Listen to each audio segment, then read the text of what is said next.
ओ मेरे मीडिया वाले भाइयों, ओ दुनिया में इस्लाम के खिलाफ प्रोपेगेंडा करने वाले न्यूज चैनल वालों, कभी इस तरीके के वीडियो को भी अपने चैनलों पर लगाया करो, कभी इन बातों को भी अपने चैनलों पर लगाया करो।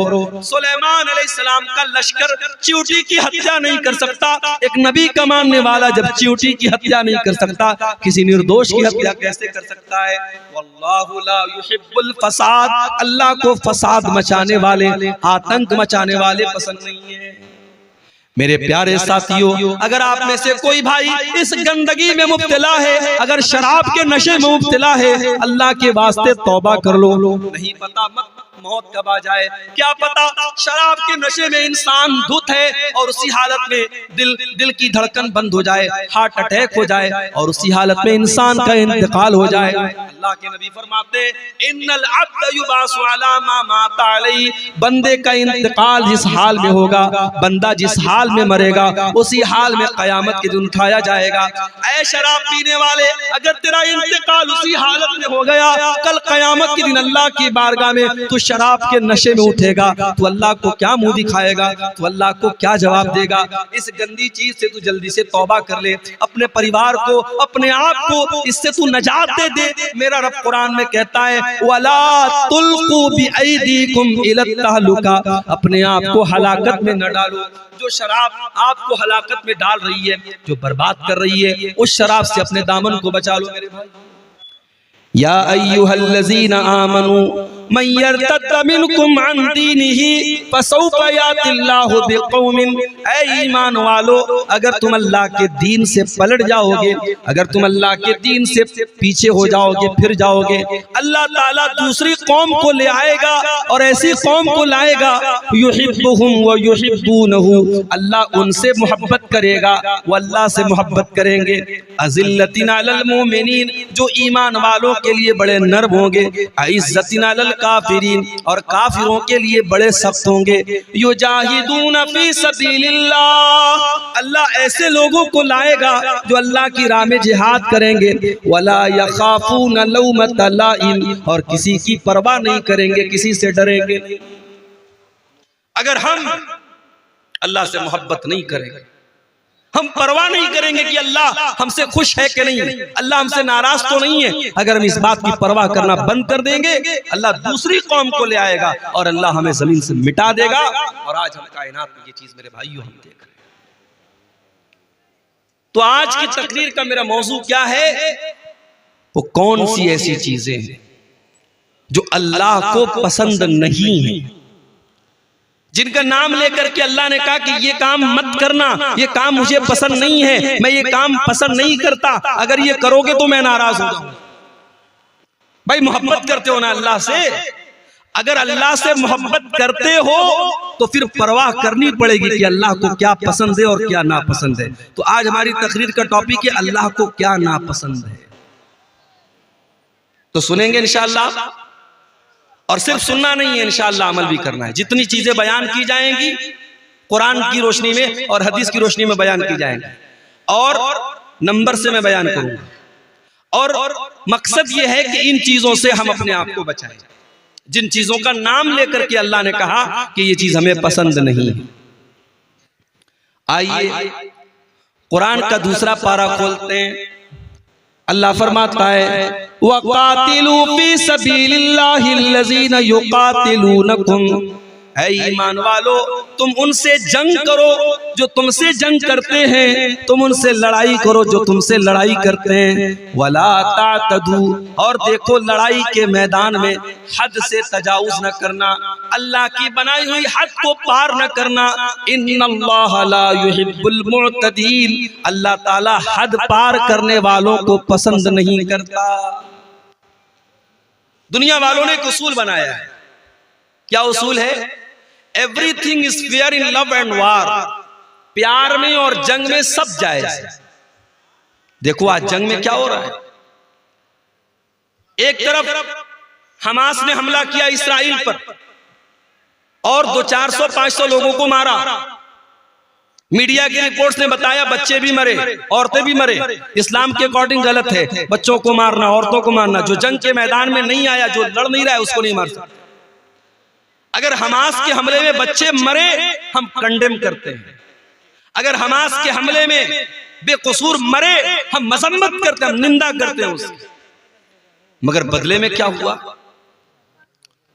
500 के बदले में 7000 लोग अब तक मारे जा चुके हैं। मीडिया की रिपोर्ट, पूरा शहर गाजा तबाह हो चुका है, हॉस्पिटलों के ऊपर बमबारी हो रही है, छोटे छोटे मासूम बच्चे मर रहे हैं और दुनिया के कानों पर कोई फर्क नहीं पड़ रहा है।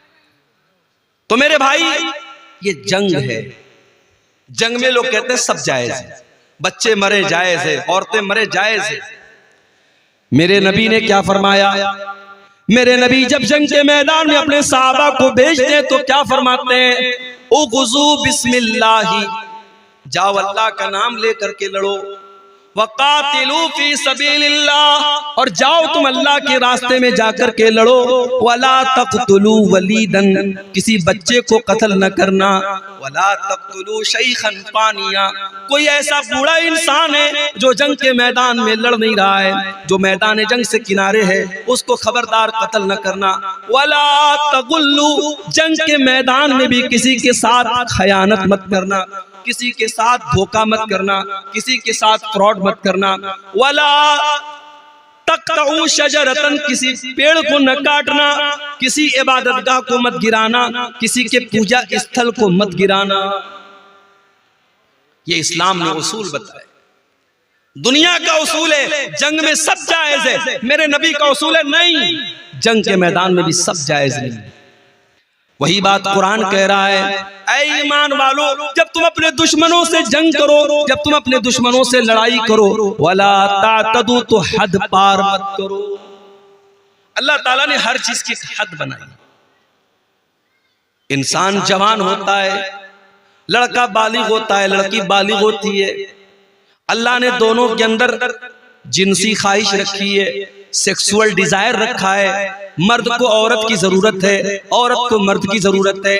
अल्लाह ने इस ख्वाहिश को पूरा करने का जायज तरीका निकाह को बनाया। लड़का लड़की का निकाह कर दिया जाए, उनकी ख्वाहिश को सही तरीके से पूरा किया जाए। अब वही लड़का और वही लड़की अगर जिना का रास्ता अपनाए, अगर बदकारी का रास्ता अपनाए, अगर गलत लोगों से रिलेशनशिप कायम करे, मेरे प्यारे साथियों, यही अल्लाह की हद से तजावुज करना है। और अल्लाह फरमाता है, वला तातदू इन्नल्लाह ला युहिब्बुल मुअतदीन, अल्लाह की हद कभी पार मत करना, अल्लाह हद पार करने वालों को पसंद नहीं करता है। आपके इलाके में लड़कियों को हिस्सा देते हैं वरासत में? बोलो भाई, क्या लड़की बाप की वरासत में हिस्सा पाती है आपके इलाके में? नहीं पाती, मैं जानता हूं नहीं पाती है। क्यों? अरे हमने लड़की की शादी कर दी, जहेज लंबा चौड़ा जहेज दे दिया, अब क्या वरासत में हिस्सा भी दे? ये मेंटेलिटी है हमारी। बाप का इंतकाल हुआ, माँ का इंतकाल हुआ, माँ ने कपड़ा छोड़ा, माँ ने जेवरात छोड़े, बाप ने जमीन छोड़ी। बाप और माँ के उस सारे तरके में, सारी प्रॉपर्टी में कुरान कहता है जिस तरीके से बेटे का हिस्सा है वैसे ही बेटी का हिस्सा है। और आज हम पक्के मुसलमान, कुरान और हदीस पर अमल करने वाले, हमारे समाज में बेटी का कोई हक नहीं है। बेटी मांग ले तो समाज कहता है कितनी बेगैरत लड़की है, बाप की जायदाद में से हिस्सा मांग। अल्लाह ताला ने जब सूरह निसा के अंदर जमीन और जायदाद के मसले बयान किए, फरमाया तिल्का हुदूदुल्लाह, ये मैं जो हिस्सा तरका बयान कर रहा हूं मेरे बंदो, ये अल्लाह की बनाई हुई हदें हैं, इन हदों को कभी पार न करना। ये अल्लाह का बनाया हुआ कानून है, अल्लाह के कानून को तुम कभी न तोड़ना। मेरे प्यारे साथियों, आप कार चलाते हैं, रास्ते में ट्रैफिक पुलिस वाले खड़े हैं, ट्रैफिक का नियम है कार चलाने वाला सीट बेल्ट लगा करके चलेगा, बाइक चलाने वाला हेलमेट लगा करके चलेगा। अगर कहीं पर सिग्नल है तो रेड सिग्नल होने पर गाड़ी आगे बढ़ाएगा और ग्रीन सिग्नल होने पर वो गाड़ी आगे नहीं बढ़ाएगा। ये ट्रैफिक के बनाए हुए कानून है। हमने ट्रैफिक का सिग्नल तोड़ दिया, हमने हेलमेट नहीं लगाया, हमने कार चलाने के टाइम सीट बेल्ट नहीं लगाया, कैमरा लगा हुआ है, ऑटोमेटिक कैमरा लगाए, कैमरे में फोटो आ गया कि जनाब आपने सीट बेल्ट नहीं लगाया, आपने हेलमेट नहीं लगाया। आज ऑटोमेटिक सिस्टम हो चुका है, आपके मोबाइल के ऊपर मैसेज आ गया, आप हेलमेट के बगैर गाड़ी चला रहे थे, 500 रुपये की पेनाल्टी लग गई। सीट बेल्ट के बगैर आप कार चला रहे थे, 1000 की पेनाल्टी लग गई। आपने सिग्नल क्रॉस किया था, 500 रुपये की पेनाल्टी लग गई। आज दुनिया वालों ने ट्रैफिक के कानून को तोड़ने के लिए पेनाल्टियां बनाई हैं, जुर्माने बनाए हैं। मेरे प्यारे साथियों, अल्लाह ताला ने भी शरीयत में बहुत सारे कानून बनाए हैं, बहुत सारी लिमिट्स बनाई हैं। अगर हम उन कवानीन को तोड़ेंगे अल्लाह हमसे नाराज होगा। अल्लाह पेनाल्टी तो नहीं लगाएगा, लेकिन अल्लाह ताला नाराज होगा, और जब वो नाराज होगा तो फिर हमारा अंजाम बहुत बुरा होने वाला है। इसीलिए अल्लाह फरमाता है वला तातदू इन्नहु ला युहिब्बुल मुतदीन। हो लोगो, तुम अल्लाह की हद को कभी पार न करना, अल्लाह हद पार करने वालों को पसंद नहीं करता। आप जानते हैं एक मजहब है हमारे मुल्क में, जैन मजहब। जैन मजहब के लोग कोई गोश्त नहीं खाते, वो 100% शाकाहारी होते। और इतना ही नहीं, वो जब चलते हैं तो मास्क लगा के चलते हैं। क्यों? क्योंकि उनका कहना है जब हम हवा में सांस लेते हैं तो बहुत सारे कीड़े मकोड़े और बहुत सारे जरासीम और कीटाणु हमारे सांस लेने से मर जाते हैं, तो हम मास्क लगा लेते हैं ताकि उनकी हत्या न हो।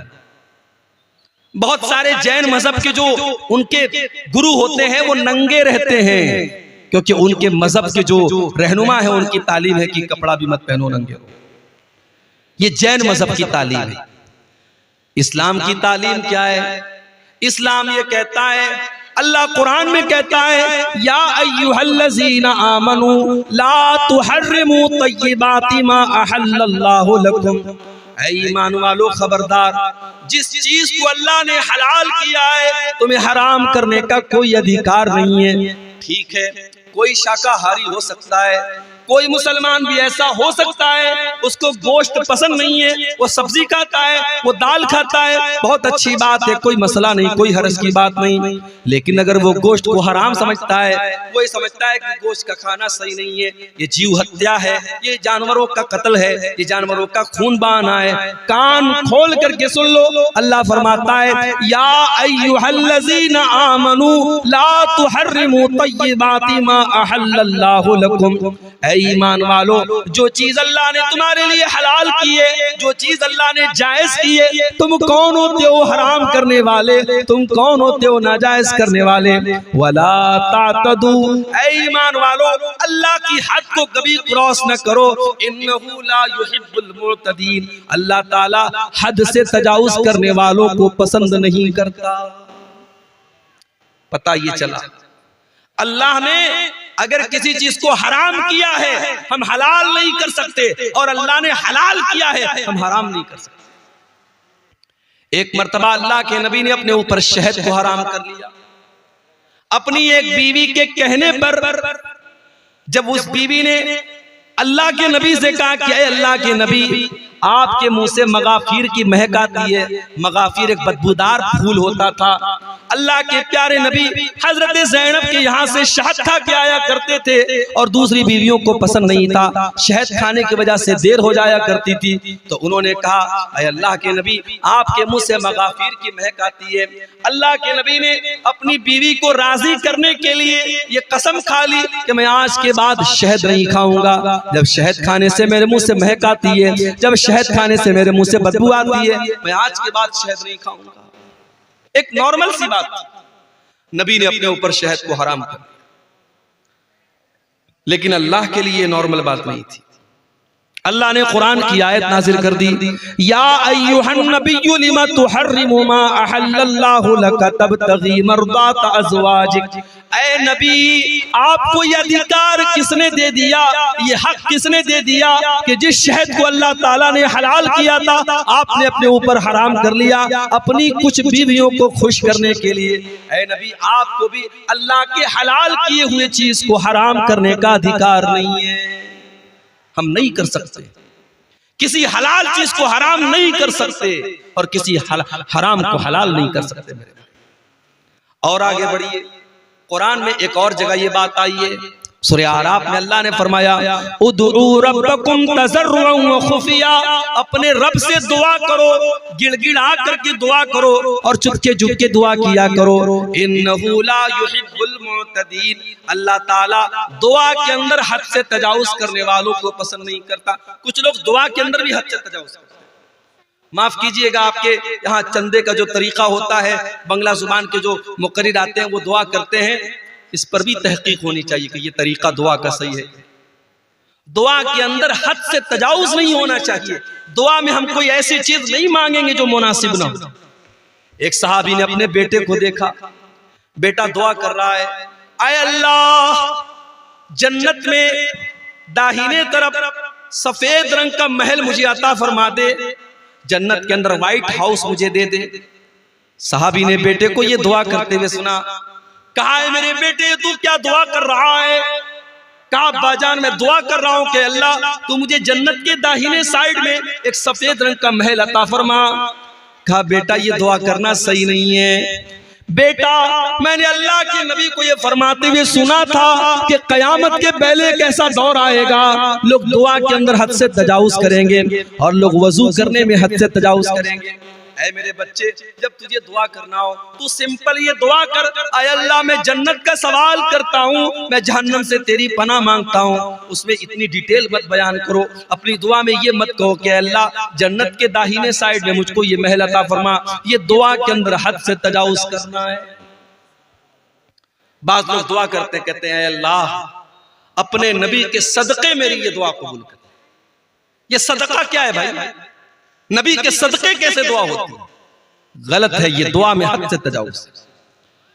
आप दुआ में अगर वसीला लगाना चाहते हैं, अपने किसी नेक अमल का वसीला लगाइए। अय अल्लाह मैंने जाड़े में कंबल बांटे थे गरीबों को, अय अल्लाह रात का सन्नाटा था, कोई गरीब लेटा हुआ था, मैंने जाके कंबल उसको उड़ा दिया था। अय अल्लाह कोई देखने वाला नहीं था, कोई कैमरा वाला नहीं था, कोई रिकॉर्डिंग करने वाला नहीं था। अय अल्लाह मैंने तुझको राजी करने के लिए, तुझको खुश करने के लिए उस गरीब की मदद की थी। अय अल्लाह तू मेरी मग़फ़िरत फरमा दे, अय अल्लाह तू मेरी मुसीबत को दूर फरमा दे। ऐसे नेक अमल का वसीला आप लगा सकते। तो दुआ के अंदर भी हद से तजावुज नहीं होना चाहिए। तो पहली चीज जो अल्लाह ताला को बहुत नापसंद है मेरे भाइयों, वो क्या है?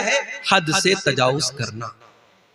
और आगे बढ़िए, अल्लाह को दूसरी चीज जो बहुत ज्यादा नापसंद है, कुरान का दूसरा पारा खोलो, अल्लाह फरमाता है वइज़ा तवल्ला फिल अर्ज़ि सआ।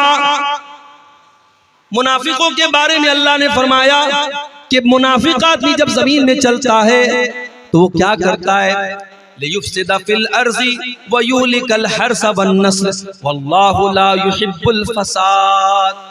वो मुनाफिक आदमी, वो मुशरिक आदमी, वो जमीन में फसाद मचाता है, वो लोगों को कत्ल करता है, वो बच्चों को कत्ल करता है। वल्लाहु ला युहिब्बुल फसाद, अल्लाह को फसाद पसंद नहीं है, अल्लाह को जमीन के अंदर फसाद पसंद नहीं है, अल्लाह को फसादी लोग पसंद नहीं है। जो फसाद मचाते हो, जो बेकसूरों का खून बहाते हो, जो निर्दोष लोगों की हत्या करते हो, जाओ कोई मीडिया वालों को कुरान की आयत बता दे, वइज़ा तवल्ला साफिल अर्ज़ि लियुफ़सिदा फ़ीहा व युहलिकल हर्थ वन नस्ल। ये मुनाफिकों की पहचान है, ये मुशरिकों की पहचान है, ये अल्लाह के दुश्मनों की पहचान है। बच्चों को कत्ल करना, फसाद मचाना, आतंक मचाना। अल्लाह का मानने वाला कभी आतंकवादी नहीं हो सकता, अल्लाह का मानने वाला कभी दहशतगर्द नहीं हो सकता। अरे अल्लाह के मानने वाले एक चींटी को भी बिला वजह नहीं मारते। याद करो सुलेमान अलैहिस्सलाम का वाक़या। सुलेमान अलैहिस्सलाम जा रहे हैं और रास्ते में चींटियों की एक वादी के पास से उनका गुजर होता है। सुलेमान अलैहिस्सलाम को अल्लाह ताला ने एक स्पेशल नॉलेज दी थी, वो चींटियों की बोली को भी सुन लेते थे, समझ लेते थे। हत्ता इज़ा अतौ अला वादिन नमली, क़ालत नमलतुन या अय्युहन नमलु दुखुलू मसाकिनकुम। जब सुलेमान का लश्कर चींटियों की वादी के पास से गुजरा तो चींटियों की रानी ने अपनी चींटियों से कहा, ऐ चींटियों जल्दी जल्दी अपने बिल में दाखिल हो जाओ। ला यहतिमन्नकुम सुलेमान व जुनूदुहु व हुम ला यशऊरून। कहीं ऐसा न हो कि सुलेमान और उनका लश्कर अपने पांवों से तुम्हें रौंद डाले, तुम्हारे ऊपर चढ़ जाए, तुम्हें खत्म कर दे और उनको पता न चले। व हुम ला यशऊरून, उनको पता न चले। इसका मतलब कि जानबूझकर सुलेमान अलैहिस्सलाम चींटी को भी तकलीफ नहीं पहुंचा सकते। ओ मेरे मीडिया वाले भाइयों, ओ दुनिया में इस्लाम के खिलाफ प्रोपेगेंडा करने वाले न्यूज़ चैनल वालों, कभी इस तरीके के वीडियो को भी अपने चैनलों पर लगाया करो, कभी इन बातों को भी अपने चैनलों पर लगाया करो। सुलेमान अलैहिस्सलाम का लश्कर चींटी की हत्या नहीं कर सकता। एक नबी का मानने वाला जब चींटी की हत्या नहीं कर सकता, किसी निर्दोष की हत्या कैसे कर सकता है? वल्लाहु ला युहिब्बुल फसाद, अल्लाह को फसाद मचाने वाले, आतंक मचाने वाले पसंद नहीं है। इस्लाम तो वो मजहब है मेरे भाई, एक निर्दोष की हत्या, एक बेकसूर का खून बहाने वाला पूरी मानवता का हत्यारा है, पूरी इंसानियत का कातिल है। अल्लाह फरमाता है, मन कतल नफ्सन बिगैरि नफ्सिन औ फसादिन फिल अर्दी फकअन्नमा कतलन नास जमीआ। जिसने एक निर्दोष की हत्या की, उसने पूरी इंसानियत को कत्ल कर दिया। उसने इतना बड़ा पाप कर दिया कि पूरी इंसानियत को कत्ल कर दिया। वमन अहयाहा फकअन्नमा अहयन नास जमीआ। और एक इंसान की जान बचाने वाला पूरी इंसानियत की जान बचाने वाला है। मेरे प्यारे साथियों, दुनिया में पहला मर्डर किसने किया था? काबिल ने अपने भाई हाबिल का किया था, और औरत के चक्कर में किया था, लड़की के चक्कर में किया था। औरत के चक्कर में काबिल ने हाबिल को कत्ल किया था, दुनिया का पहला मर्डर किया था। अल्लाह के नबी फरमाते, अब कयामत तक जितने मर्डर होंगे, जितने कत्ल होंगे, हर मर्डर और हर कत्ल का जिम्मेदार काबिल होगा, जो कि पहला कत्ल उसने किया था। पता ये चला कि जो बुराई की शुरुआत करता है, जो किसी गलत काम की शुरुआत करता है, उसके ऊपर कयामत तक और जब तक वो गलत काम होता रहेगा, उसका वबाल उसके ऊपर पड़ता रहेगा, उसकी सजा उसको मिलती रहेगी। इसलिए बुराई करने से ज्यादा खतरनाक बुराई की स्टार्टिंग करना है। हजरत लूत अलैहिस्सलाम की जो कौम थी, इग़लाम बाजी की और लड़के का लड़के के साथ बदकारी करना और मर्द का मर्द के साथ बदकारी करना, उनकी कौम के पहले ये गंदा काम दुनिया में कभी नहीं होता था। इस काम की शुरुआत की थी हजरत लूत अलैहिस्सलाम की कौम ने। इसीलिए जब हजरत लूत अलैहिस्सलाम ने अपनी कौम को समझाया तो कहा था कि ऐ मेरी कौम के लोगों, तुमने इस गंदगी की शुरुआत की है, और अगर यहाँ से ये गंदा काम शुरू हुआ तो जब तक ये गंदा काम होता रहेगा तुम्हें इसकी सजा मिलती रहेगी। मेरे प्यारे साथियों, अल्लाह तबारक व तआला को फसाद मचाने वाले, आतंक मचाने वाले, खून खराबा करने वाले लोग पसंद नहीं है। वल्लाहु ला युहिब्बुल फसाद, अल्लाह को फसाद पसंद है। अरे इस्लाम का तो ये हाल है। हमारे प्यारे नबी जब सन 8 हिजरी में मक्का में दाखिल हुए, 10,000 का लश्कर आपके साथ है।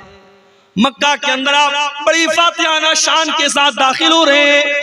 ये वही मक्का है जहाँ से आपको निकाला गया है। ये वही मक्का है जहाँ अल्लाह की बारगाह में सजदा करना आपके लिए हराम कर दिया गया, जहाँ नमाज की हालत में आपका गला दबाने की कोशिश की गई, जहाँ नमाज की हालत में आपकी गर्दन में चादर डाली गई, जहाँ नमाज की हालत में आपकी गर्दन के ऊपर गंदगी डाली गई। ये वही मक्का है जहाँ के लोगों ने ग़ज़वे उहद में आपके चचा हमजा का कलेजा चबाया। ये वही मक्का है जहाँ के लोगों ने ग़ज़वे उहद में आपको मारा था, आपके दांत तोड़े थे, आपके चेहरे से खून बहा था। ये सारे वाक़यात आपने अपनी आंखों से देखे हैं। लेकिन मेरे प्यारे साथियों, आप देखिए सन 8 हिजरी में जब अल्लाह के नबी मक्का में दाखिल होते हैं, आप पहले खाने काबा को सारे बुतों से पाक करते हैं, और खाने काबा को बुतों से पाक करने के बाद जब आप खाने काबा के दरवाजे पर खड़े होते हैं तो आप क्या कहते हैं?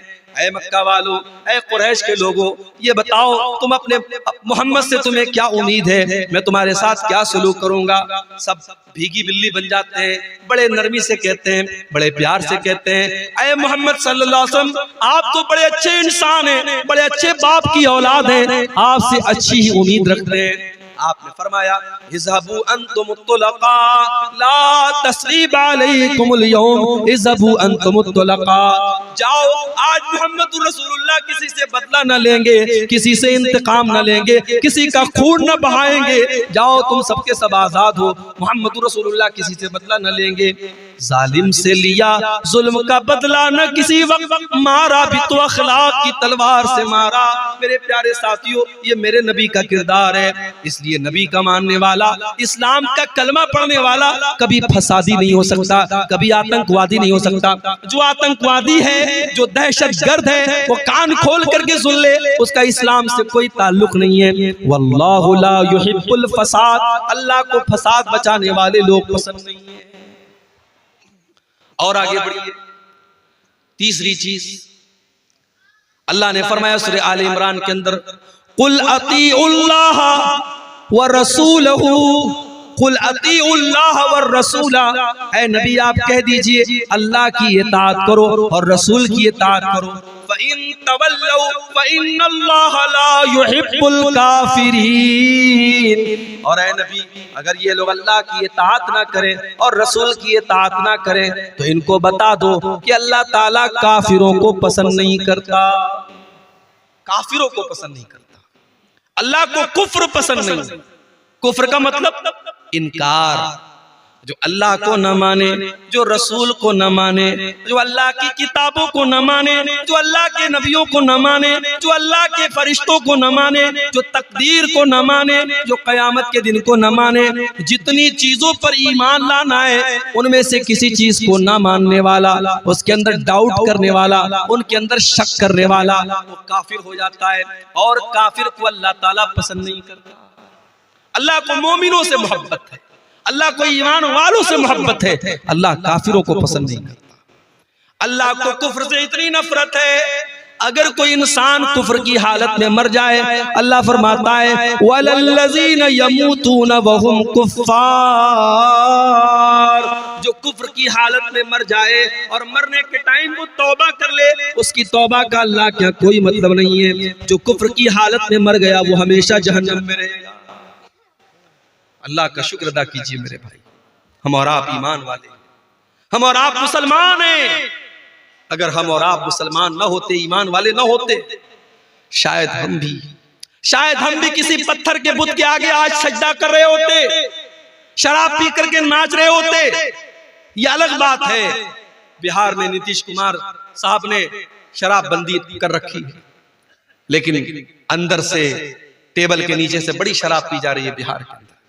अभी झारखंड से मैं आ रहा था, आज शाम को भागलपुर से वहां मैंने जुमा पढ़ाया लालमटिया में, वहां से मैं स्कॉर्पियो से आ रहा था। जैसे ही बिहार में दाखिल हुई गाड़ी, पुलिस वाले लेडीज और जेंट्स गाड़ी को आके चेक करने लगे। मेरे साथ बच्चे थे, फैमिली थी, उन्होंने टार्च से देखा बेका, चेक किया, चले गए। मैंने ड्राइवर साहब से पूछा ये इतनी गाड़ी चेक क्यों हो रही थी? बोले शराब का मामला होता ना, शराब बंदी, इसलिए वो शराब चेक कर रहे थे। पाबंदी है बिहार के अंदर, मगर हम सब जानते हैं कि शराब पी जा रही है। और अफसोस की बात यह है कि बड़ी तादाद में मुसलमान शराब पीते हैं। कितने मुसलमान हैं जो बगैर शराब पी अपने घर में दाखिल नहीं होते? नीतीश कुमार के डर से कितने लोगों ने शराब पीना बंद कर दिया। मेरे प्यारे साथियों, अल्लाह के डर से मुसलमान शराब पीना बंद न कर पाया। कितने अफसोस की बात है, सरकार का डंडा पड़ा तो शराब बंद हो गई, लेकिन अल्लाह ताला के अजाब का डर हमें शराब न छुड़ा सका। 1400 साल पहले के हालात देखो, जब अल्लाह ताला ने कुरान की आयत नाजिल की, क्या ईमान वालों, इन्नमल खम्रु वल मैसिरु वल अंसाबु वल अज़लामु रिजसुम मिन अमलिश शैतान। ईमान वालों, ये शराब का पीना, ये जुआ का खेलना, ये पासे के तीर के जरिए किस्मत का हाल मालूम करना, ये गैरुल्लाह के आस्ताने पर जानवरों को ज़बह करना, ये सब गंदे काम है, शैतान के काम है। फजतनिबू, इनसे बचो। जब कुरान की आयत नाजिल होती है, जब सूरह मायदा की आयत नाजिल होती है, सहाबे किराम जो एक जमाने से शराब पीते चले आए थे, जब अल्लाह ने कुरान में यह आयत नाजिल कर दी कि शराब गंदी चीज है, शैतान का काम है, शराब से बचो तब तभी तुम कामयाब हो सकते हो। सहाबा ने अपनी अपनी शराब को निकाल के गलियों में फेंक दिया, शराब के बर्तनों को तोड़ दिया। यहाँ तक कि कुछ साहबा शराब का बिजनेस करते थे, शराब का कारोबार करते थे, उनके पास लाखों की शराब थी, हजारों की शराब थी, उन्होंने सारी शराब को बर्बाद कर दिया। कहा जब शराब हराम है तो शराब का बिजनेस भी हराम है, शराब का कारोबार भी हराम है। उन्होंने सारी शराब को पानी की तरह बहा दिया।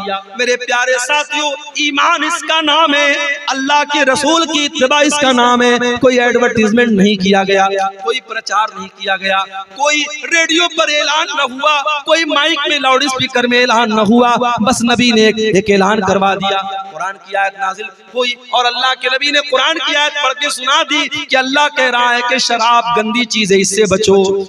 इससे बढ़ के गंदी चीज क्या होगी मेरे भाई?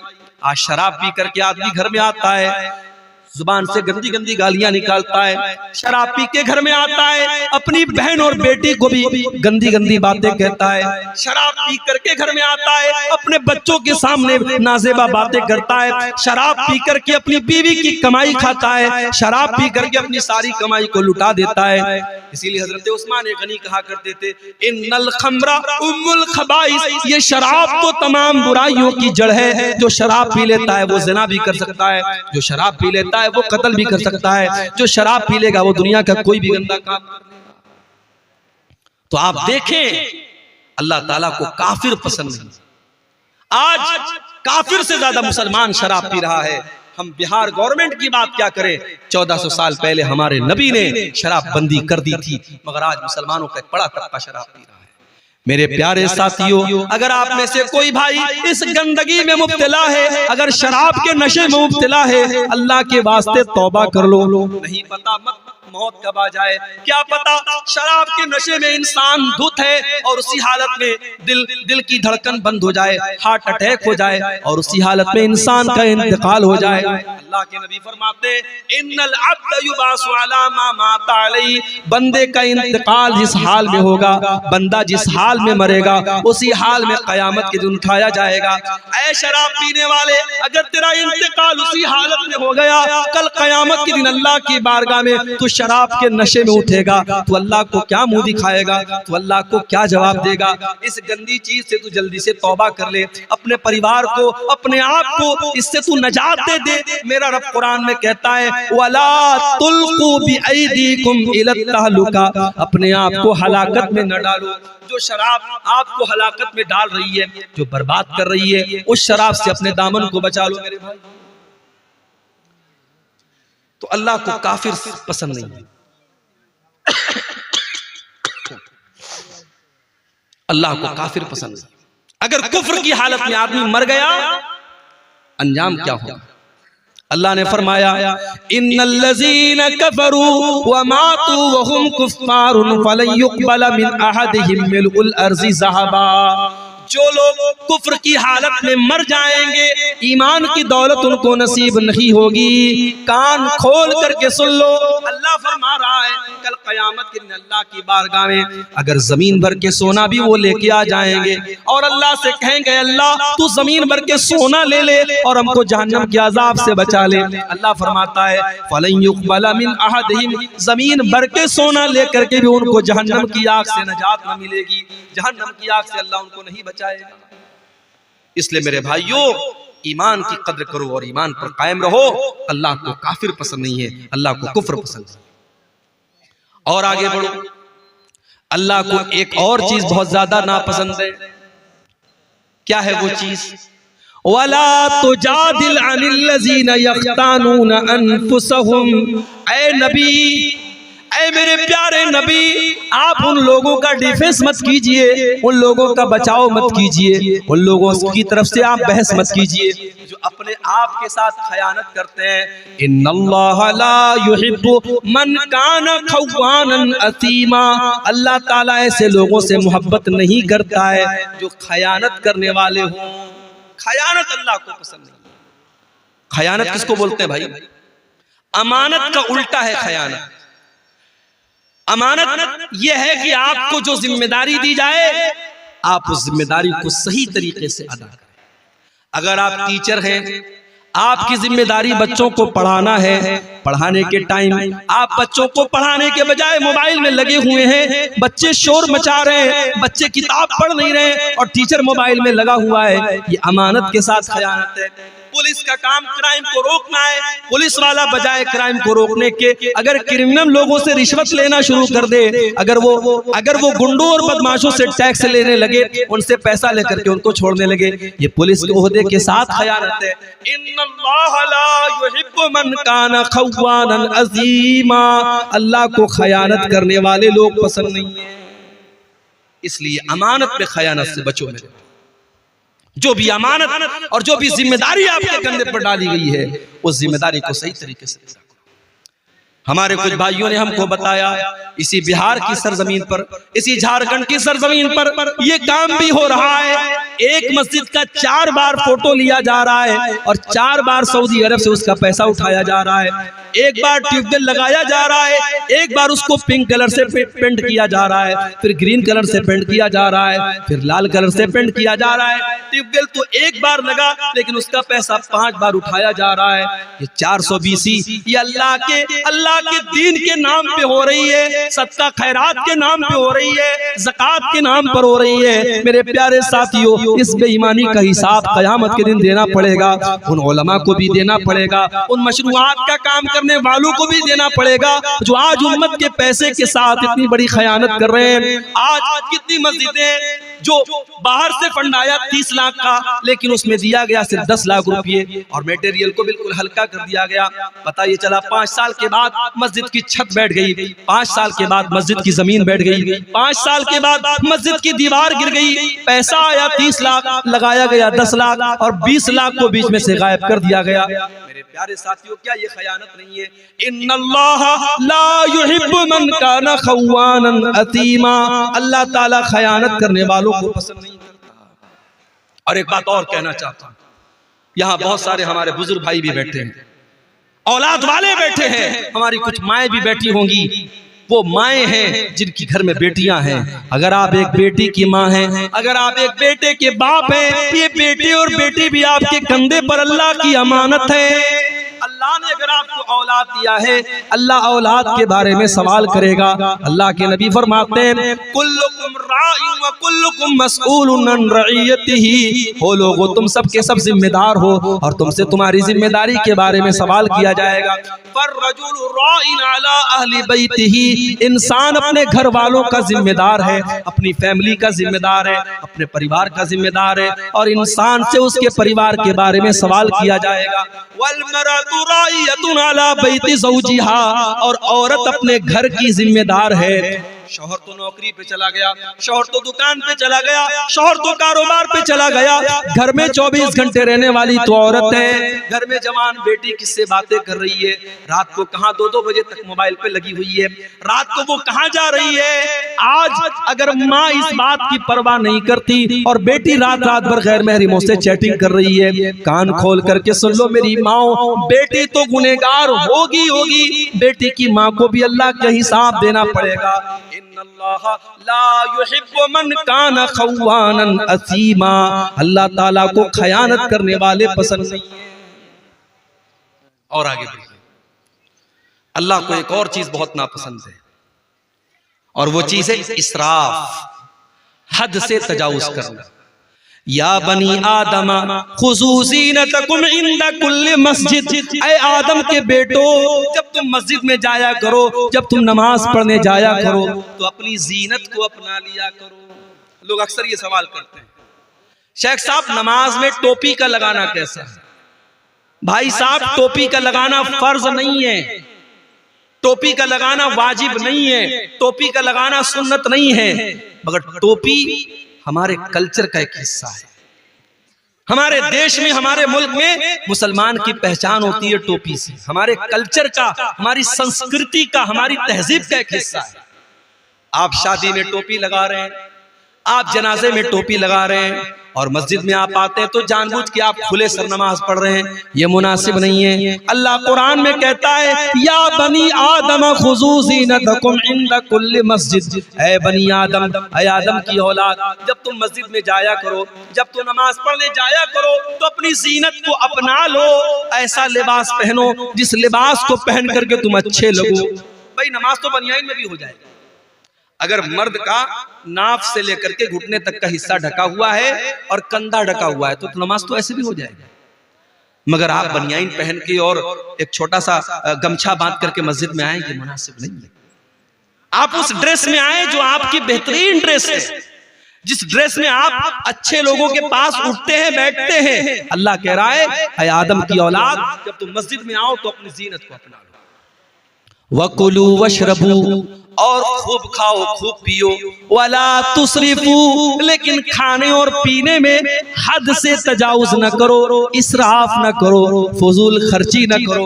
इन्नहु ला युहिब्बुल मुसरिफीन, अल्लाह ताला फजूल खर्ची करने वालों को पसंद नहीं करता। एक मर्तबा मेरा प्रोग्राम था कलकत्ता में, मटिया बुर्ज एक इलाका है, वहां बड़ा अच्छा इलाका है, मुसलमानों की बड़ी आबादी है और माशाअल्लाह सब पैसे वाले लोग हैं, सब बिजनेसमैन लोग। मैं गया, मेरा प्रोग्राम था, तो वहां एक मुसलमान सेठ जी थे। मुझे लोगों ने बताया कि उनकी बेटी की शादी हुई तो उन्होंने 5 करोड़ रुपए का जेवर अपनी बेटी को बना के दिया। 5 करोड़ रुपए का जेवर उन्होंने अपनी बेटी को दिया, ये दिखाने के लिए साहब में बहुत पैसे वाला। भाई दौलत है तुम्हारे पास, इसका मतलब ये नहीं है कि तुम उसको जहां चाहे और जैसे चाहो उड़ा दो।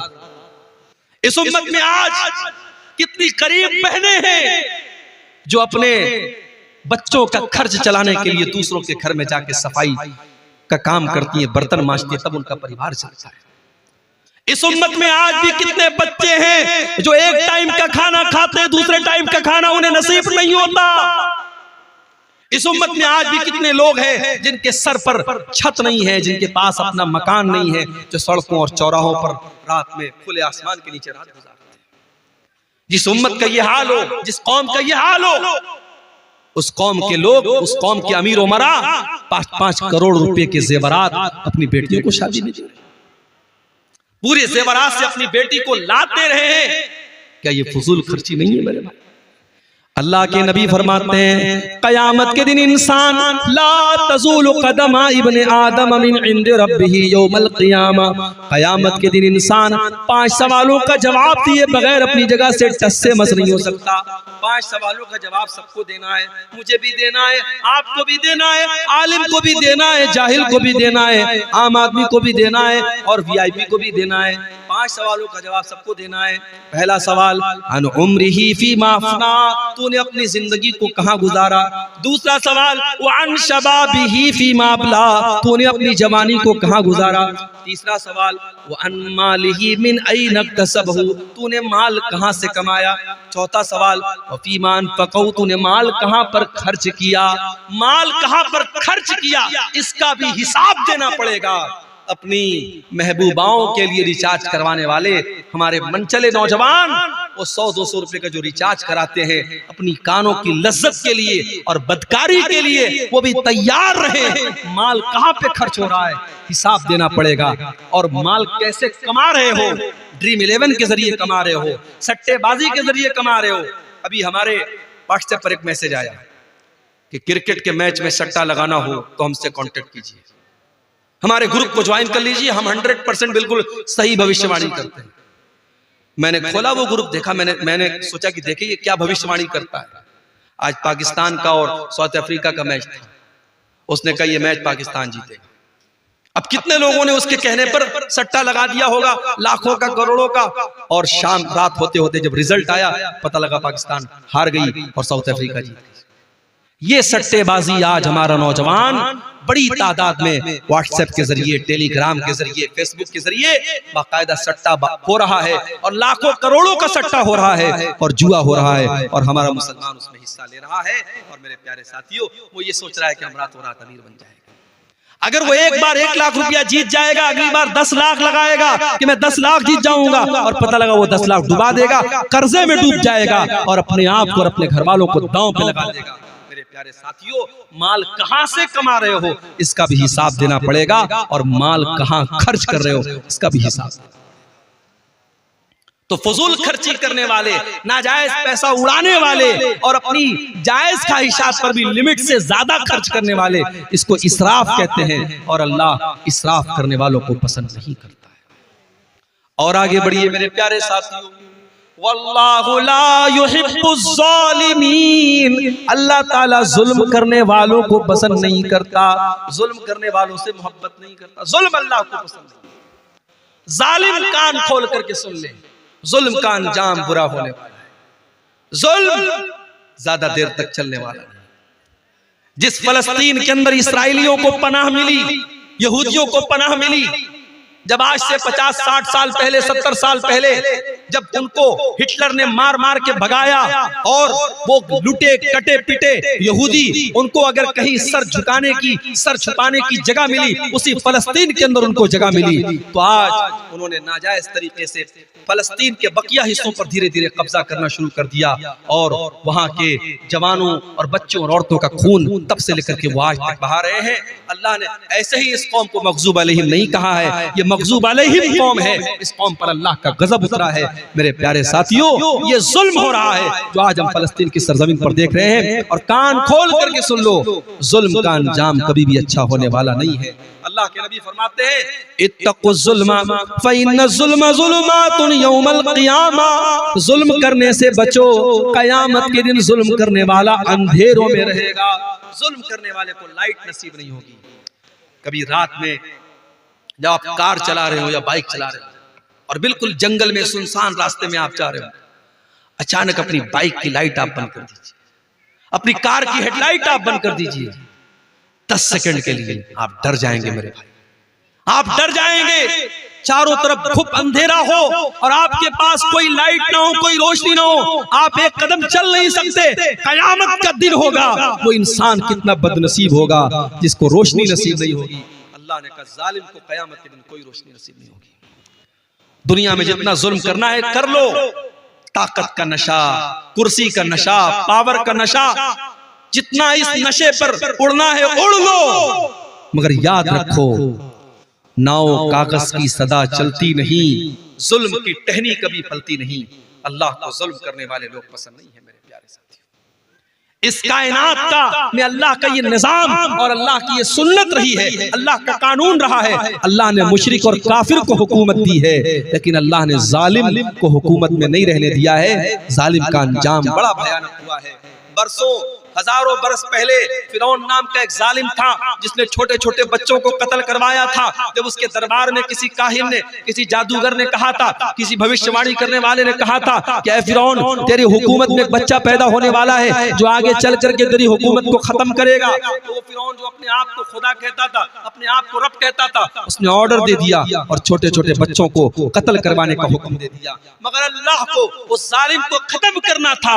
अल्लाह ने ऐसा प्लान बनाया, अल्लाह ने ऐसी तदबीर बनाई कि उसी जालिम के घर में हजरत मूसा अलैहिस्सलाम उसी के पैसे से परवरिश पाते हैं, और फिर आगे चल के हजरत मूसा अलैहिस्सलाम जब अल्लाह के नबी बनते हैं और फिरौन को दावत देते हैं और फिरौन हजरत मूसा की दावत को ठुकरा देता है, अंजाम कितना भयानक होता है कि दरियाए कुलसुम में पानी के अंदर फिरौन डूब करके मर जाता है। मेरे प्यारे साथियों, जालिम का अंजाम बहुत ही भयानक होने वाला है। वल्लाहु ला युहिब्बुज़ ज़ालिमीन, अल्लाह को जुल्म करने वाले लोग पसंद नहीं है। और आगे बढ़िए, अल्लाह को तकब्बुर करने वाले, घमंड करने वाले, अहंकार करने वाले लोग भी पसंद नहीं है। हजरत लुकमान अपने बच्चे को नसीहत करते हैं तो क्या कहते हैं, वला तुसइर खद्दक लिन्नासी वला तमशि फिल अर्ज़ि मरहा। ऐ मेरे बच्चे, तू गाल फुला करके लोगों से न मिलाकर और जमीन में अकड़ करके न चलाकर, इन्नल्लाह ला युहिब्बु मन काना मुख्तालन फखूरा। अल्लाह ताला घमंडी लोगों से मोहब्बत नहीं करता, घमंडी लोगों को पसंद नहीं करता। घमंडी लोग अल्लाह को पसंद नहीं है। कारून बड़ी दौलत वाला था, उसको अपनी दौलत पर बड़ा नाज था, लेकिन कारून के कौम में जो नेक लोग थे, जो ईमान वाले लोग थे, उन्होंने कारून को नसीहत की और कहा कि ऐ कारून ला तफरह, अपनी दौलत पर इतराना नहीं, अपनी दौलत पर गुरूर नहीं करना। इन्नल्लाह ला युहिब्बुल फरीहीन, अल्लाह ताला इतराने वालों को, घमंड करने वालों को पसंद नहीं करता है। वब्तगि फीमा आताकल्लाहु दारल आखिरा, ऐ कारून तुझे अल्लाह ने बड़ी दौलत से नवाजा है, बड़े खजाने अल्लाह ताला ने तुझे दिए हैं। ऐ कारून अपनी दौलत के जरिए तू आखिरत की तैयारी कर। ओ मेरे प्यारे साथियों, आज अल्लाह ने आपको दौलत वाला बनाया है, अपनी दौलत को अल्लाह के रास्ते में खर्च किया करो, मस्जिदों में दिया करो, मदरसों में दिया करो, कार खैर में दिया करो, अपनी आखिरत बनाया करो। वला तंसा नसीबक मिनद दुनिया, मैं ये नहीं कहता कि दुनिया को भूल जाओ, दुनिया में जो तुम्हारा हक है, दुनिया में जो तुम्हारा हिस्सा है, दुनिया का हिस्सा तुम उससे खूब फायदा उठा लो, लेकिन असल तैयारी आखिरत की करो। वला तबगिल फसाद फिल अर्ज़ी, और कारून से उसकी कौम के लोगों ने कहा कि ऐ कारून तू जमीन में फसाद मचाने की कोशिश न करना, अल्लाह ताला फसादी लोगों को पसंद नहीं करता। तो तकब्बुर और घमंड ये अल्लाह को पसंद नहीं है मेरे भाई। दुनिया में जिसने तकब्बुर किया, जिसने घमंड किया, उसका अंजाम बड़ा भयानक। इब्लीस ने तकब्बुर किया, अल्लाह की बारगाह से धुतकारा गया। कारून ने तकब्बुर किया, उसके महल को जमीन में धंसा दिया गया। फिरौन ने तकब्बुर किया, उसको पानी में डुबा करके मार दिया गया। नमरूद ने तकब्बुर किया, एक मामूली मच्छर ने उसका काम खत्म कर दिया। कौम आद ने तकब्बुर किया, कौम समूद ने तकब्बुर किया, अल्लाह ने पटक पटक करके उनको बेजान कर दिया। मेरे भाइयों, तकब्बुर का अंजाम बड़ा ही भयानक होता है, और तकब्बुर करने वाला और घमंड करने वाला अल्लाह को पसंद नहीं। अब यहाँ एक सवाल पैदा होता है, मौलवी साहब ने शेरवानी पहनी है, सामने एक लुंगी वाला आ गया, लुंगी पहने हैं, बनियाइन पहने हैं। अब मौलवी साहब के दिल में फीलिंग आई कि यार मैं 10,000 रुपए का कपड़ा पहना हूं, ये 500 रुपए का कपड़ा पहना है। मौलवी साहब के अंदर एक फीलिंग आई, हाजी साहब के अंदर एक फीलिंग आई कि मैं पैसे वाला आदमी हूं, मेरा कपड़ा इसके कपड़े से अच्छा है। तो क्या अच्छा कपड़ा पहनना ये हराम है? अगर हम पैसे वाले हैं, दौलत वाले हैं, तो क्या हम महंगा कपड़ा नहीं पहन सकते, अच्छा कपड़ा नहीं पहन सकते? ऐसा कोई मसला नहीं। आप अगर पैसे वाले हैं, आप अगर दौलत वाले हैं, तो आप अच्छा कपड़ा पहन सकते हैं, बल्कि पहनना चाहिए, पहनना चाहिए। फटा पुराना कपड़ा पहनना ये दीनदारी नहीं है। बहुत से लोग इसको समझते हैं पैसा बहुत है, दौलत बहुत है, लेकिन हमेशा फटा पुराना कपड़ा पहन करके बिल्कुल अजीब व गरीब शक्ल बनाए रहेंगे और कहेंगे साहब पैसा तो है, मगर हमारा इस्लाम ये कहता है कि सिंपल रहो। सिंपल रहना एक अलग चीज है, और अपनी दौलत होने के बावजूद फटा पुराना मैला कुचैला कपड़ा पहनना ये अलग चीज है। अल्लाह के नबी के एक सहाबी आए, अल्लाह के नबी ने देखा कि बड़ी उनके कपड़े बड़े मैले कुचैले हैं। आपने कहा दौलत है तुम्हारे पास, पैसा है तुम्हारे पास? कहा अल्लाह के नबी बहुत दौलत है, इतनी बकरियां हैं मेरे पास, इतने ऊंट है मेरे पास, इतने गुलाम है मेरे पास, बहुत दौलत है, बहुत पैसा है। अल्लाह के नबी ने फरमाया इन आताकल्लाहु मालन फलयुरा असरु निअमतिल्लाहि अलैहि। ऐ मेरे सहाबी, अगर अल्लाह ने तुमको दौलत से नवाजा है तो दौलत का असर तुम्हारे ऊपर जाहिर होना चाहिए। अच्छा कपड़ा पहना करो, अपनी हैसियत के मुताबिक कपड़ा पहना करो। अच्छा कपड़ा पहनना बुरा नहीं है, हाँ अच्छा कपड़ा पहनने के बाद जब घर से निकलो तो जो तुमसे कमजोर कपड़ा पहने हुए है उसको तुम कभी हकीर मत समझना, ये तकब्बुर हो जाएगा। अल्लाह के नबी फरमाते हैं इन्नल्लाह जमीलुन युहिब्बुल जमाल, अल्लाह ताला खूबसूरत है और खूबसूरती को पसंद करता है। अच्छा कपड़ा पहनना ये गुनाह नहीं है, अच्छा जूता पहनना ये गुनाह नहीं है, बल्कि गुनाह क्या है? अल किब्रु बत्रुल हक़ व गमतुन नास। तकब्बुर ये है, घमंड ये है, इंसान दूसरों को हकीर समझे, दूसरों को मामूली समझे और अपने आप को बड़ा समझे, ये तकब्बुर है मेरे प्यारे साथियों। और मेरे नबी ने और अल्लाह ने तकब्बुर से मना किया है। अल्लाह के नबी ने तो यहाँ तक फरमाया ला यदखुलुल जन्नत मन कान फी क़ल्बिही मिस्क़ालु ज़र्रतिन मिनल किब्र, जिसके दिल में जर्रा बराबर भी तकब्बुर होगा, घमंड होगा, अहंकार होगा, वो जन्नत में नहीं जाएगा। इसलिए तकब्बुर से बचो, तवाज़ु, अपने अंदर नरमी पैदा करो, अपने आप को छोटा समझो, लोगों से घुल मिल करके रहो। अल्लाह ताला ऐसे लोगों से मोहब्बत करता है, और जो अपने आप को छोटा बना लेता है, मन तवाज़ा लिल्लाहि रफ़अहुल्लाह, अल्लाह उसको और बुलंदी अता करता है। इसी तरीके से मेरे प्यारे साथियों, अल्लाह ताला उन लोगों को भी पसंद नहीं करता है जो बेहुदा बातें अपने मुंह से निकालते हैं, जो गंदी बातें अपने मुंह से निकालते हैं। अल्लाह के नबी फरमाते हैं, बुखारी और मुस्लिम की रिवायत है, बड़े गौर से सुनिएगा, मैं समझ रहा हूँ रात का आखिरी टाइम है, आपके सब्र का इम्तिहान ले रहा हूँ, मगर बड़ी इंपॉर्टेंट बातें बयान कर रहा हूँ, सुन के जाइए। अल्लाह के नबी फरमाते हैं, अल्लाह ताला ऐसे लोगों से नफरत करता है, ऐसे लोगों को पसंद नहीं करता है जो फाहिश होते हैं और जो बजी होते हैं। फाहिश और बजी किसको कहते हैं? जिसकी जुबान गंदी होती है, जो जुबान से गाली बकता है, जो जुबान से बेहुदा बातें करता है, अल्लाह ऐसे लोगों को पसंद नहीं करता है। मेरे प्यारे साथियों, जुबान की हिफाजत करो, गाली गलौज से अपने आप को बचाओ। आज बाप गाली देता है, बच्चे उससे गाली सीखते हैं, बच्चियों की तरबियत पर असर पड़ता है। अपने घर को गाली से महफूज रखो, अपने घर को गाली से महफूज रखो। और बच्चों के हाथ में जो मोबाइल देते हो ना, मोबाइल पर भी चेक करो, बच्चा ऐसी रील तो नहीं देख रहा है, बच्चा गाली सीख रहा है, बच्चा बेहुदा बातें सीख रहा है। बच्चों की तरबियत पर भी बड़ी तवज्जो देने की जरूरत है।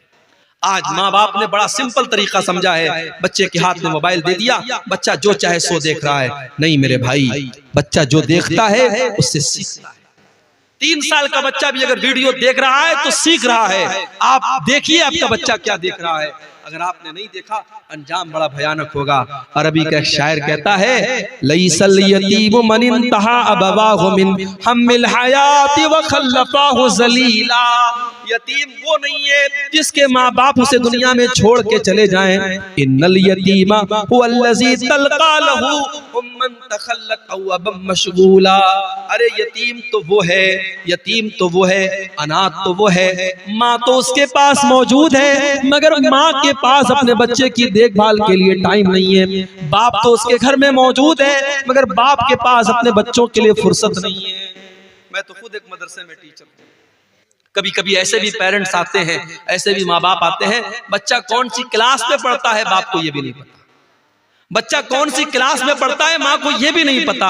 इतने बेखबर मत बनो मेरे भाई, इतना पैसा कमाने के पीछे अंधे मत बनो कि आपको ये महसूस ही ना हो कि आपका बच्चा कहाँ जा रहा है। तो अल्लाह तबारक व तआला को ऐसे लोग भी पसंद नहीं है जो बेहुदा बातें और गंदी बातें मुंह से निकालते। एक और हदीस सुन लीजिए, उसके बाद हम सवालात को देखेंगे। अल्लाह के प्यारे नबी फरमाते हैं, अबग़ज़ुन्नास इंदल्लाहि सलासा। 3 लोग अल्लाह ताला को बहुत ज्यादा नापसंद है, 3 लोगों से अल्लाह ताला नफरत करता है। नंबर 1, मुल्हिदुन फिल हरम, जो हरम के अंदर, अल्लाह के घर के अंदर, खाने काबा के अंदर या मदीना मुनव्वरा के अंदर अल्लाह की नाफरमानी करे। शराब पीना बहुत गलत काम है, लेकिन कोई मक्का मदीना में जाके शराब पिए। चोरी करना बहुत गलत काम है, लेकिन कोई मक्का मदीना में जाके हरम के अंदर जाके चोरी करे तो ये और बड़ा गुनाह है। इसलिए जो उम्रा करने जाएं, मैं समझाता हुई हूं अपने भाइयों, उम्रा करने आप गए, भीड़ लगी हुई है तवाफ के दौरान, अब आपकी ख्वाहिश है हजरे अस्वद को चूमने की, हजरे अस्वद को टच करने की, मगर मर्दों की भीड़ भी है, औरतों की भीड़ भी है। अब कुछ लोग क्या करते हैं, सबको चीरते हुए और फलांगते हुए जाकर के हजरे अस्वद को चूम लेते हैं। माफ करना मेरे भाई, हजरे अस्वद को चूमना और हजरे अस्वद को टच करना ये कंपलसरी नहीं है, ये जरूरी नहीं है, ये बस एक सुन्नत है, मुस्तहब है, बेहतर है। अगर आप छू सकते हैं तो छू लीजिए, नहीं छू सकते कोई मसला नहीं है, मगर वहां पे तवाफ के दौरान किसी औरत को टच करना हराम है, किसी मर्द को तकलीफ पहुंचाना हराम है। आप ऐसा तवाफ किस काम का कि दूसरों को तकलीफ पहुंचा करके आप आगे। अल्लाह के नबी कह रहे हैं, मुल्हिदुन फिल हरम, जो हरम के अंदर, अल्लाह के घर के अंदर हराम काम करे, नाजायज काम करे, अल्लाह को नाराज करने वाला काम करे, ऐसा आदमी अल्लाह को बहुत नापसंद है। और दूसरा इंसान व मुब्तगिन फिल इस्लाम सुन्नतल जाहिलिया, इस्लाम के अंदर जो दौरे जाहिलियत के तरीके को फॉलो करे, जिसको इस्लाम का कल्चर पसंद नहीं है, जिसको दौरे जाहिलियत का कल्चर पसंद है, जब वो उसके घर में बच्चे जब सुबह सुबह उठते हैं तो गुड मॉर्निंग कह करके उठते हैं, उनको अस्सलामु अलैकुम पसंद नहीं आता है, उसको वो कल्चर पसंद नहीं है जो इस्लाम का कल्चर है, जो अल्लाह का कल्चर है, उसको गैरों का कल्चर पसंद है। जो इंसान इस्लाम के अंदर बिदात करता है, इस्लाम के अंदर नया नया काम निकालता है, इस्लाम के अंदर दौरे जाहिलियत का तरीका निकालता है, अल्लाह के नबी फरमाते हैं अल्लाह ताला को ऐसा इंसान बहुत ज्यादा नापसंद है। इसी तरीके से एक और इंसान अल्लाह के नबी फरमाते अल्लाह ताला को बहुत नापसंद है, वह मुत्तलिबु दमम्रिइन मुस्लिमिन, किसी मुसलमान का खून बहाने वाला, बेकसूर इंसान का खून बहाने वाला और उसके खून का मुतालबा करने वाला, नाजायज तरीके से किसी मुसलमान का खून बहाने वाला, वो भी अल्लाह ताला को बहुत ज्यादा नापसंद है। तो ये चंद चीजें हैं मेरे प्यारे साथियों जो अल्लाह तबारक व तआला को बहुत ज्यादा नापसंद है, और कुरान में जिनका नाम ले लेकर के अल्लाह ने कहा कि हाँ ये चीजें हमें नापसंद है और हमें और आपको इससे बचना चाहिए। अब ये कुछ सवालात आए, हम इनको देखते हैं। ये एक सवाल आया है कि क्या नमाज की हालत में दाहिने पैर की जुम्बिश से नमाज खराब हो जाती है? देखिए, कोई मामूली जुम्बिश आप करते हैं, मान लीजिए कभी ऐसा हो रहा है कि हम नमाज पढ़ रहे हैं, अब कहीं खुजली हो रही है, हाथ से आपने खुजला दिया, या किसी पाँव में किसी कीड़े ने काट दिया, पाँव को पाँव से आपने खुजला लिया, उससे कोई हर्ज की बात नहीं। नमाज की हालत में कोई ऐसा काम आप मत कीजिए कि ऐसा लगे कि आप नमाज के बाहर हैं, नमाज के अंदर आप है ही नहीं है। बिल्कुल आप जैसे आपने हाथ बांधा हुआ है, अब हाथ सब छोड़ छाड़ के आप सर खुजाने लगे, पेट खुजाने लगे, तो ये मुनासिब नहीं है, उससे आपकी नमाज खतरे में पड़ जाएगी। मामूली कोई जुम्बिश हो गई तो उससे कोई हर्ज की बात नहीं है।